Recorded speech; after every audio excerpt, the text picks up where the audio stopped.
নমস্কার বন্ধুরা, তোমরা দেখছো তোমাদের YouTube channel study knowledge academy. আজকের যে তথ্যটা তোমাদের সামনে তুলে ধরবো, এই তথ্যটা যদি তুমি জানো তাহলে তোমার যে মার্কস আসছে, তোমরা যে কমেন্ট করছিলে যারা আমার মার্কস আসছে তাহলে কি আমি ডাক পাবো ইন্টারভিউর জন্য, ঠিক আছে? এবং যাদের নাম্বার আশেপাশে আসছে তারা কি এই পিডিএফ থেকে কীভাবে নিজেদের নাম্বারগুলো র মার্কস থেকে তুমি তোমার মার্কসটা ক্যালকুলেট করে নিতে পারবে সেটাও বলবো। আগেরবার প্যানেলে যে অনেক ভুয়া ক্যান্ডিডেট ছিল সেটাও তুমি কিন্তু দেখতে পাবে। আবার গভর্নমেন্ট যে এবার একটু হলেও বেশি ক্যান্ডিডেট পাস করতে চায়, মানে মরিয়া হয়ে উঠেছে, সেটাও থেকে দেখতে পারবে। পিডিএফ থেকে তুমি কীভাবে তোমার র স্কোরটা জানতে পারবে, ঠিক আছে, বা কত মার্কস তোমার আছে সেটা তুমি জানতে পারবে। সমস্ত কিছু আলোচনা করবো আজকের এই ভিডিওর মাধ্যমে। কাজে এই ভিডিওটা অত্যন্ত ইম্পর্টেন্ট, তা স্কিপ না করে শেষ সময় দেখো, কথাগুলো মন দিয়ে শোনো, আশা করছি একটু হলেও উপকার আসবে। ভিডিও শুরু করার প্রথমত এবার রিকোয়েস্ট, তোমরা ভিডিও দেখছো লাইক করো, চ্যানেল তো তাহলে সাবস্ক্রাইব করে দিও। নাও যারা টেলিগ্রাম চ্যানেল যুক্ত হন, link the description, do join নাও, কারণ ছোটো বড়ো আপডেটগুলো ফার্স্ট অফ অল আমরা টেলিগ্রাম চ্যানেল প্রোভাইড করে রাখি। তা নিয়ে request to join our Telegram group, description link দেওয়া হলো, চেক আউট করে নিও। আর একটা বিষয় তোমাদের সামনে তুলে ধরবো, এই যে দুটো পিডিএফ, এই দুটো পিডিএফ আমি আমাদের টেলিগ্রাম চ্যানেলে দিয়ে দেবো, বা ডেসক্রিপশন লিঙ্ক থাকবে, সেখান থেকে তোমরা সরাসরি যুক্ত হয়ে যাবে এবং পিডিএফ দুটো ডাউনলোড করে নেবে। গত 2016 সালের এই পিডিএফটা তুমি যদি ইন্টারনেটে সার্চ করো তাহলে কিন্তু পাবে না। এটা অনেক মানে কষ্টের পর কিন্তু খুঁজে পাওয়া গেছে, এবং কি একটা ক্যান্ডিডেট 2016 সালের একজন সিলেক্টেড ক্যান্ডিডেটের কাছ থেকে এই পিডিএফটা কিন্তু কালেক্ট করা হয়েছে, এবং সে এখন সিলেক্টেড। যে পিডিএফটা দেখাবো সেটা ওয়েটিং লিস্টের পিডিএফ। ওয়েটিং লিস্টের পিডিএফ নোটিফিকেশনে কিন্তু বলা আছে, নোটিফিকেশনে স্পষ্ট দেখবে লেখা আছে যে প্যানেল এবং ওয়েটিং লিস্ট দুটোই কিন্তু থাকবে। তো চলো আর বেশি না কথা পুরিয়ে আর সরাসরি শুরু করা যাক। এবং কাট অফ রিলেটেড অনেক যাই যেগুলো কাট অফ কত হতে পারে, দেখো কাট অফের ভিডিও অলরেডি আমি আপলোড করেছি। ওই রিলেটেড কাট অফ ওর আশেপাশে +-3 বা +-2 ওর আশেপাশে থাকলে তুমি অবশ্যই ইন্টারভিউর প্রস্তুতি নাও। ফ্রি অফ কস্টে ইন্টারভিউ তোমাদের টেলিগ্রাম চ্যানেলে প্রোভাইড করছি, তোমরা ওখান থেকে পেয়ে যাবে। তো চলো আজকের ভিডিও শুরু করা যাক এবং তথ্যগুলো ভালো করে দেখো, চলো দেখে নাও। এই যে পিডিএফটা তোমাদের সামনে তুলে ধরার চেষ্টা করেছি, পিডিএফটা দেখো, এটা কিন্তু ওয়েটিং লিস্টের পিডিএফ। এখানে বলা হয়েছে এই পিডিএফটা তুমি কিন্তু পাবে না, মানে যদি তুমি খুঁজো, এটা কিন্তু অনেক খোঁজাখুঁজির পর কিন্তু পাওয়া গেছে, ঠিক আছে? এই পিডিএফটা এখানে তো স্পষ্টত উল্লেখ করা আছে, এখানে বলা হয়েছে the West Bengal Central School Service Commission waiting panel under third list ক্লার্কের পজিশন, ঠিক আছে? এখানে আমি সমস্ত তথ্য তোমার সামনে তুলে ধরার চেষ্টা করবো আজকের এই ভিডিওর মাধ্যমে। পিডিএফ থেকে যে জেলাভিত্তিক নিজের পজিশন কীভাবে দেখবে সেটা আমি তোমাদের সামনে তুলে ধরবো, ঠিক আছে? এখানে এতগুলো পেজ তো বিশ্লেষণ করা সম্ভব নয়। দেখো গ্রুপ সি এর ক্ষেত্রে মোটামুটি 285খানা পেজ আছে, আর গ্রুপ ডি এর ক্ষেত্রে মোটামুটি 698, প্রায় 700-র কাছাকাছি পেজ আছে। তো এটা যদি আমি বিশ্লেষণ করতে চাই পুরো পিডিএফটা, তাহলে আমাকে অনেকগুলো ভিডিও আপলোড করতে হবে, বা ভিডিও ডিউরেশন 1 ঘন্টাও পেরিয়ে যাবে। সেটা আমি চাইছি না, মোটামুটি ব্যাপারটা বুঝিয়ে দেবো যাতে তোমাদের কিন্তু মানে এই ব্যাপারে কোনো অসুবিধা না হয়, ঠিক আছে? তো তোমরা কিন্তু দেখে নিও, আর ব্যাপারটা পুরোপুরিভাবে আমি আলোচনা করছি, একবার দেখো, ঠিক আছে? আর আমরা একবার তোমাদের সামনে তুলে ধরতে চাই বা মনে করাতে চাই যে গ্রুপ সি, এটা আমি কেন বলছি, আমি বলছি গ্রুপ সি এর যে প্যাটার্ন সেটা দেখো, রিটেনে যেটা আছে সেটা হচ্ছে 60 নাম্বার রিটেন আছে, ঠিক আছে? একাডেমিক যেটা আছে সেটা কত আছে না 10 নাম্বার আছে। এক্সপিরিয়েন্সের যে নাম্বারটা সেটা কত আছে না 5 নাম্বার আছে। আর ইন্টারভিউ যেটা নাম্বার সেটা হচ্ছে 10, ঠিক আছে? ইন্টারভিউ 10, আর কম্পিউটার যেটা নাম্বার সেটা হচ্ছে 15। টোটাল হচ্ছে র মার্কস হচ্ছে 100।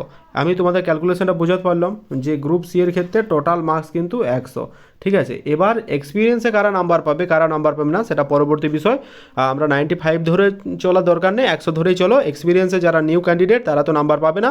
আর যারা, একটা কথা বলে রাখি, যারা বয়সে একটু বড় তারা কিন্তু আগেই ছাড় পাবে, মানে বয়সের ব্যাপারটা যার বেশি সেই কিন্তু অগ্রাধিকার থাকবে, ঠিক আছে? এটা হচ্ছে আমি গ্রুপ সি এর কথা বললাম। এবার গ্রুপ ডি এর ক্ষেত্রেও কিন্তু একই রকম নাম্বার প্যাটার্ন। আমরা জানি যে ওএমআর ভিত্তিতে পরীক্ষা হয়েছিল, তোমাদের 40 মার্কসের হয়েছিল, আর এক্সপিরিয়েন্সে 5 নাম্বার, আর ইন্টারভিউ 5 নাম্বার, টোটাল 5, মানে 50-এর ভিত্তিতে তোমার কত কী র মার্কস হচ্ছে সেটা আমরা কিন্তু দেখে নেব, ঠিক আছে? তো চলো এখানে আমরা দেখে নিচ্ছি এবং কি বলা হয়েছে একটু ভালো করে দেখো। আচ্ছা, প্রথমে নাম্বার যে বিষয়টা এখানে বলা হয়েছে, দেখো সিরিয়াল নাম্বার 1, রোল নাম্বারটাও দেওয়া আছে, এবং এখানে লেখা আছে দেখো বৃষ্টি মুখার্জি, জেনারেল ক্যান্ডিডেট। আচ্ছা, একটা জিনিস তোমাদের বলবো, সেটা হচ্ছে বয়সটা আগে ভালো করে লক্ষ্য করো। 1995, 1995, ঠিক আছে? কারণ 2016 সালে অবভিয়াসলি 1995 তখনকার ভিত্তিতে অনেকটাই কিন্তু থাকছে। আচ্ছা, এইখানে দেখো ফিমেল ক্যান্ডিডেট একজন থাকছে। এখানে ওয়েটিং লিস্টের ফার্স্ট এই পজিশনটা লক্ষ্য করবে, বারবার মানে সবসময় রাইট সাইডে দেখবে ওয়েটিং লিস্ট 1। এই ওয়েটিং লিস্ট থেকে তোমাকে নিজের পজিশনটা কিন্তু বের করে নিতে হবে। আচ্ছা, এই ডিস্ট্রিক্ট ওয়াইজ পুরো পিডিএফটা তোমরা পেয়ে যাবে। এই ডিস্ট্রিক্ট যেটা আমি আলোচনা করছি সেটা হচ্ছে বীরভূম, ক্যাটাগরি হচ্ছে জেনারেল, আর এটা male female both version, vacancy হচ্ছে 40খানার মতো ভ্যাকেন্সি। এভাবে কিন্তু আমি আলোচনা করছি। আর মিডিয়াম হচ্ছে ইস্টার্ন এবং রিজিয়ন হচ্ছে একদম ইস্টার্ন, আর বাংলা মিডিয়াম, ঠিক আছে। এই পিডিএফটা তোমাদের জন্য অত্যন্ত ইম্পর্ট্যান্ট। এখানে তুমি মানে র স্কোর থেকে সমস্ত কিছু কিন্তু জানতে পারবে। তো চলো একবার দেখে নিই বিষয়টা আমরা কী বলেছি, তারপরে পরবর্তী বিষয় আমি আলোচনা করছি। দেখো এখানে বয়সটা তোমাদের সামনে বললাম, এখানে ফিমেল ক্যান্ডিডেট, মার্কসটা দেখতে পেয়েছো, এই দিকে তাকাবে ওএমআর, যেখানে এক্সাম হয়েছিল তোমাদের 60 মার্কসের এক্সাম, ঠিক আছে। তো আউট অফ 60-র মধ্যে যে ক্যান্ডিডেট ওয়েটিং লিস্টে আগে আছে মানে 1 নাম্বার, সে কিন্তু পেয়েছিল 55, ঠিক আছে। এবার তারপরে দেখো পিটি মানে পার্সোনালিটি টেস্ট মানে ইন্টারভিউ। আগে তো তোমার 5 ছিল, 5-এর মধ্যে এখন সে 2 পেয়েছে, ঠিক আছে। এখন কিন্তু ইন্টারভিউ সেটা এখন 10 হয়ে গেছে, ঠিক আছে। এটা তোমরা ভালো করে দেখতে পেয়েছো, কারণ আমরা জানি যে একাডেমিকে 10, আর আমরা জানি একাডেমিক মানে মাধ্যমিক, এইচএস সমস্ত কিছু করেছে, এক্সপিরিয়েন্সে 5, ইন্টারভিউ এখন 10 করেছে। কিন্তু এখানে দেখো পিটি বলতে পার্সোনাল টেস্টে 5-এর মধ্যে সে 2 পেয়েছে। আর যে টাইপিং টেস্ট, সেটা টাইপিংয়ে তখন কিন্তু একটা দক্ষ ছিল, আগে টাইপিংয়ে 20 ছিল, কিন্তু আগে টাইপিংয়ে 20 ছিল, এখন 15। তো সে 20-র মধ্যে পেয়েছে কত না 60 পেয়েছে। এই ব্যাপারটা ভালো করে দেখবে। এই দেখো পিটি বলতে পার্সোনাল টেস্ট, আর টাইপ টেস্ট মানে হচ্ছে কম্পিউটার টাইপিং টেস্ট, 20-র মধ্যে সে 16 পেয়েছে, ঠিক আছে। এবার একাডেমিক স্কোরে এখন যেমন আছে তোমাদের 10, দেখতে পেয়েছো একাডেমিক স্কোর এখন যেমন আছে 10, আগেও সেটা 10 ছিল, ঠিক আছে। তো সেই 10-এর মধ্যে পেয়ে গেছে কিন্তু 6। এই মার্কসটা দেখো, ভালো করে দেখো, তাহলে কিন্তু তোমাদের বুঝতে পারবে। তো আমি যদি অল টোটাল কমপ্লিট করি, তাহলে দেখো মানে 60-এর মধ্যে 55, আর এদিকে তোমার 5-এর মধ্যে 2, আর এদিকে এই মানে ইন্টারভিউ পেয়েছে সে 16, আর এদিকে পেয়েছে একাডেমিকে 6। টোটাল আউট অফ 100-এর মধ্যে সে পেয়েছে 79। সে 79 পেয়ে তার মেরিট পজিশনে ওয়েটিং লিস্টে 1। এই ওয়েটিং লিস্টে তারা কেন, যদি যারা চাকরি পেয়েছে তাদের জীবনটা একটা আলাদা রকম হতো, ঠিক আছে। তো সেই বিষয় ভিত্তিতে তোমাদের কিন্তু দেখতে হবে। এটা যেমন আমি ক্লার্কের কথা বলছি মানে গ্রুপ সি, এবং ডিস্ট্রিক্টের কথা বলছি বীরভূম, সেরকম অনেকগুলো পিডিএফ আছে, মানে পেজ অনেকগুলো আছে, সেটা তোমরা কিন্তু দেখে নিও, ঠিক আছে। মানে পার্সোনাল টেস্টে টাইপিংয়ে 16 আর একাডেমিকে 6 আউট অফ 10, এটা কিন্তু আমি তোমাদেরকে দেখালাম। অল টোটাল মিলিয়ে পেয়েছে এখানে যেটা আমি বললাম বারবার, সেটা হচ্ছে 79, ঠিক আছে। 79 ওয়েটিং লিস্ট 1। বয়স, একটা কথা, বয়স যার বেশি সেই কিন্তু বেশি পাবে। আর একটা তথ্য তোমাদের বলে রাখি, সেটা হচ্ছে তুমি যদি যাও, আমি দেখিয়ে দিচ্ছি, আর একটা বিষয় তোমাদের সামনে অত্যন্ত তুলে ধরার চেষ্টা করব, সেটা হচ্ছে তুমি যদি এইখানে যাও, ঠিক আছে, 243 নাম্বার, এখানে দেখো, এখানেও মানে এসসি একজন ক্যান্ডিডেট, এখানেও কিন্তু নাম্বারের যে ডিসক্রিপেন্সি তৈরি হয়েছে সেটাও তুমি দেখতে পাবে। এটা ডিস্ট্রিক্ট হচ্ছে পশ্চিম মেদিনীপুর, বাংলা মিডিয়াম, ঠিক আছে। ক্যাটাগরি হচ্ছে এসসি, এটা পোস্ট হচ্ছে ক্লারিক্যাল, ভ্যাকেন্সি হচ্ছে 5টা ভ্যাকেন্সি ছিল কোন পশ্চিম মেদিনীপুরে, ঠিক আছে। রিজিয়নটা দেখো ওয়েস্টার্ন রিজিয়ন, ঠিক আছে, ওয়েস্টার্ন রিজিয়ন এখানে বলা হয়েছে, ওয়েস্টার্ন রিজিয়ন বেঙ্গলি। আচ্ছা এখানে দেখো, এখানে নামটা হচ্ছে নিবেদিতা, ঠিক আছে, যার রোল নাম্বার হচ্ছে এইটা, রোল নাম্বার নাম এসসি ক্যান্ডিডেট, সালটা দেখো যে 1990, অবশ্যই অনেক পুরনো ক্যান্ডিডেট, মানে বয়সে অনেকটা বয়স জ্যেষ্ঠ। এটা ফিমেল ক্যান্ডিডেট, সে কিন্তু পেয়েছে মানে এসসি ক্যান্ডিডেট, সে পেয়েছে মানে 60-এর মধ্যে 40। অলরেডি গ্যাপটা দেখো 20 নম্বরের গ্যাপ হয়ে গেছে, ঠিক আছে। এবার সে পার্সোনাল টেস্টে 10-এর মধ্যে পেয়ে গেছে 5, আর মানে টাইপিংয়ে পেয়েছে 20-র মধ্যে 15। এখানে 10 অলরেডি কমে গেল। এবার একাডেমিক্সে 10-এ 10 পেয়েছে, ঠিক আছে। একাডেমিক্সে মানে মাধ্যমিকে যে একাডেমিক, সেটা 10-এ 10 পেয়েছে। তো তার মধ্যে 100-র মধ্যে সে পেয়ে গেল তোমার 70খানা মার্কস পেয়ে গেল আউট অফ 100-এর মধ্যে। তার এই যে মেরিট পজিশন 1 নাম্বারে দেখা দাও, এটা হচ্ছে তোমার মানে পশ্চিম মেদিনীপুরের ডিস্ট্রিক্ট ওয়াইজ, ঠিক আছে, মানে নিবেদিতা।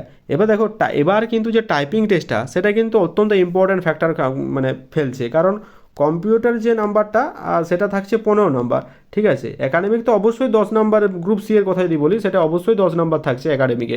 সব থেকে আগের বার যেমন এটা ছিল না, একাডেমিক 5 ছিল, এখন 10। কিন্তু দেখো এক্সপিরিয়েন্সে যে 5 নাম্বারটা অ্যাড হয়েছে, ইন্টারভিউ কিন্তু 10। এবার যেটা মেন ইম্পর্ট্যান্ট তোমাদের খেলবে, সেটা হচ্ছে কম্পিউটারে তোমাকে অবশ্যই দক্ষ হতে হবে, কারণ ওখানে 15 মার্কস থাকছে, আর এখানে দেখো ইন্টারভিউ হচ্ছে তোমার কিন্তু 10 নাম্বার থাকছে। এই যে 25 নাম্বার, এই 25 নাম্বারের গ্যাপের ভিতরে তোমার মেরিট পজিশন আসবে কি আসবে না, এটা কিন্তু তুমি নিজে বলতে পারবে। কারণ একটা জানো যে মানে 20টা ওয়ার্ড পার মিনিট, এই টাইপিং টেস্টটা এতটাই ইম্পর্ট্যান্ট, মানে 98%, বরং ভুল 99% তোমাকে অ্যাকুরেসি কিন্তু এবার আনতে হবে, আদারওয়াইজ কিন্তু হবে না। 20টা যদি আমি লেখি, 20টা ওয়ার্ড পার মিনিট, সেইভাবে যদি আমি তুলে ধরি, তাহলে কিন্তু অনেকটাই আমাকে প্র্যাকটিস করতে হবে। গ্রুপ ডি এর ক্ষেত্রেও একই ব্যাপার। গ্রুপ ডি এর ক্ষেত্রেও আমি যদি বলি, গ্রুপ ডি এর ক্ষেত্রেও যে নাম্বার প্যাটার্ন, এবারে হচ্ছে এক্সাম হয়েছে তোমার কত 40 নম্বরের এক্সাম হয়েছে, ঠিক আছে। যদিও অ্যান্সার কি তারা প্রকাশ করেছে, অফিসিয়াল অ্যান্সার কি, সেখানে একটা ভুল দেখিয়েছে তারা। এক্সপিরিয়েন্সের ভিত্তিতে তারা 5 নাম্বার ছিল, আর ইন্টারভিউ 5, টোটাল টোটাল যদি আমি দেখি তাহলে 50-এর মধ্যে তোমাদের কিন্তু সেটা কাউন্ট হবে। তো চলো সেটা একবার দেখবো, ঠিক আছে, মানে গ্রুপ ডি এর ব্যাপারটা আমরা দেখবো। আর এখান থেকে তুমি কোন ডিস্ট্রিক্টে মানে কোন রিজিয়নে, একটা তো রিজিয়নে ফিল আপ করেছো, সেই রিজিয়নে তুমি যে ফিল আপ করেছো সেটা যে ভ্যাকেন্সি লিস্টেড আমি অলরেডি দিয়ে দিচ্ছি, সেখানে তোমার কত মার্কস হচ্ছে তুমি তোমার নিজের র মার্কসটা ক্যালকুলেট করবে। কারণ র মার্কসটা ক্যালকুলেট করতে হলে তোমার প্রথমে ডেট অফ বার্থ দেখতে হবে, তারপরে তুমি কত পেয়েছো একটা মানে অফিসিয়াল অ্যান্সারকে মিলানোর পর, তারপরে তোমাকে এইগুলোর উপর একটু বেশি জোর দিতে হবে। একাডেমিক তো অলরেডি হয়ে গেছে, আর যারা নতুন ফ্রেশার্স ক্যান্ডিডেট তারা তো এক্সপিরিয়েন্সে নাম্বার পাচ্ছ না, ওটা একটা খারাপ ব্যাপার। বাকি যেটা তোমার হাতে আছে আমি বলতে চাইছি যেটা হচ্ছে ইন্টারভিউ 10 আর কম্পিউটার 15, ঠিক আছে। আর একাডেমিক তো তোমার যেটা অলরেডি হয়ে গেছে, তোমার যেটা হাতে আছে সেটা হচ্ছে টাইপিং টেস্টটা হাতে আছে, আর যেটা তুমি করতে পারো সেটা হচ্ছে ইন্টারভিউ। মানে এই 25-এর মধ্যে তুমি যদি ভালো খেলা দেখাতে পারো তাহলে কিন্তু অবশ্যই তোমার হয়ে যাবে, যদি একটু ভালো নাম্বার থাকে, ঠিক আছে। Eight maybe either you maybe general হোক বা এসসি হোক বা এসটি হোক বা ইডাব্লিউএস হোক, যাদের যে কাট অফ বলেছি সেই কাট অফের আশেপাশে ইন দ্য সেন্স অফ +-3-র মধ্যে যদি থাকে তবে অবশ্যই তুমি কিন্তু ভালো করে ইন্টারভিউর প্রস্তুতি নাও। তো চলো এই পিডিএফটা গ্রুপ সি এর ক্ষেত্রে বললাম কারণ আমি তোমাদের দেখালাম এটা অনেক কষ্টে কিন্তু খুঁজে বের করা হয়েছে। এটা ক্লার্কের হচ্ছে এটা একজন সিলেক্টেড ক্যান্ডিডেট আমাকে সেন্ড করেছে। তো যাই হোক, thank you Arnab for sending this. আর এবার চলে আসছি তোমাদের গ্রুপ ডিটা আমি একবার দেখবো, তো চলো দেখে নেওয়া যাক। বন্ধুরা এটা হচ্ছে গ্রুপ ডি এর মানে মানে ফাইনাল যে প্যানেল লিস্ট, এটা হচ্ছে ওয়েটিং, দেখতে পাচ্ছ গ্রুপ ডি স্টাফ, এটাও কিন্তু একটা ওয়েটিং টাইপের, ওয়েটিং পজিশনে আছে। প্রথমে দেখো প্রভাত, এটা হচ্ছে প্রভাত, প্রথমে যে ব্যক্তি আছে সেটা হচ্ছে প্রভাত। আমরা প্রথমে কি বললাম, প্রথমে আমরা দেখবো ডেট অফ বার্থ 1980, তবে অবশ্যই পুরনো, এবং ক্যাটাগরি কি দেখো ওবিসি বি। তার আগে রিজিয়ন দেখো ইস্টার্ন রিজিয়ন, আর এটা হচ্ছে বীরভূম ডিস্ট্রিক্টের। এটা দেখো গ্রুপ ডি ল্যাব অ্যাটেন্ডেন্ট কত না 4টা ভ্যাকেন্সি ছিল। আচ্ছা আমরা দেখবো ওখানে 40 নাম্বারের এক্সাম। আচ্ছা এই প্রথমে তখনকার যে ওএমআর ভিত্তিতে ছিল, এখানে দেখো টোটাল নাম্বার এখানে 41, আর এখানে বলেছে ইন্টারভিউ তখন 45 ছিল, আর একটা হচ্ছে পার্সোনাল টেস্টে 5 ছিল, মানে টোটাল 50-50-এর মধ্যে যে পেয়েছে সেটা হচ্ছে 44, ঠিক আছে। সে কিন্তু এটা অবশ্যই কেন ওবিসি বি, সে কিন্তু ওয়েটিং লিস্টে 1 হয়ে গেছে। সেভাবে পুরো পিডিএফটা দেখে তোমাকে নিজেকে ক্যালকুলেট করে দেখতে হবে যে তোমার মার্কস কত আসছে, সেভাবে তুমি কিন্তু ক্যালকুলেট করতে পারবে। যেমন পার্সোনাল টেস্টের 5-এর মধ্যে একে দেওয়া হয়েছে 3.5, এইভাবে যে নাম্বারগুলো ক্যালকুলেট করা হয়েছে।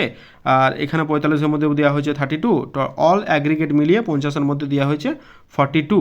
হ্যাঁ এখানে যদিও এক্সপিরিয়েন্সের নাম্বারটা এখন অ্যাড করা হয়েছে, এখন যে গ্রুপ ডি এর প্যাটার্নটা, সেই গ্রুপ ডি এর প্যাটার্নটা চেঞ্জ হয়েছে, ঠিক আছে। গ্রুপ ডি এর প্যাটার্নটা আমি আগেই বললাম যে এক্সাম হলো 40 নাম্বারের, আর তার সাথে তোমার এক্সপিরিয়েন্সে 5 যোগ হয়ে গেছে, আর তার সাথে তোমাদের ইন্টারভিউ 5, অল টোটাল মিলিয়ে 50 নম্বর ভিত্তিতে তোমার কিন্তু মার্কসটা অ্যাগ্রিগেট করা হবে।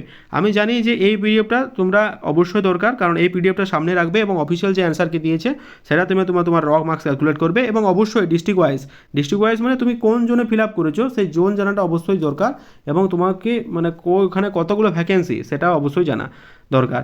এবার তোমাদের বলি যে এই যে গ্রুপ সি এবং গ্রুপ ডি এর কাট অফ কত যাবে, সেটা আমি অলরেডি একটা ভিডিওতে আপলোড করে বলেছি যে এটা মোটামুটি যেতে পারে, একটা প্রেডিকশন। সেটা যদি তোমাদের মনে হয় তো অবশ্যই চেক আউট করবে, ডেসক্রিপশন লিঙ্ক থাকলো। আর ইন্টারভিউ প্রস্তুতির জন্য তোমরা কিন্তু টেলিগ্রাম চ্যানেল যুক্ত থেকো, কারণ ওখানে তোমাদের কিন্তু সমস্ত তথ্য প্রোভাইড করা হবে। আশা করছি আজকের এই ভিডিওটা তোমাদের অনেকটা উপকারে আসবে। যদি ভালো লাগে রিকোয়েস্ট একটাই, ভিডিওটা বন্ধুদের মধ্যে শেয়ার করো। Wish you all the best, thank you very much for watching. তোমাদের পাশে ছিলাম, আছি, থাকবো। এরকম জেনুইন আপডেট পেতে চ্যানেলটা সাবস্ক্রাইব করে রেখো। ভালো থেকো।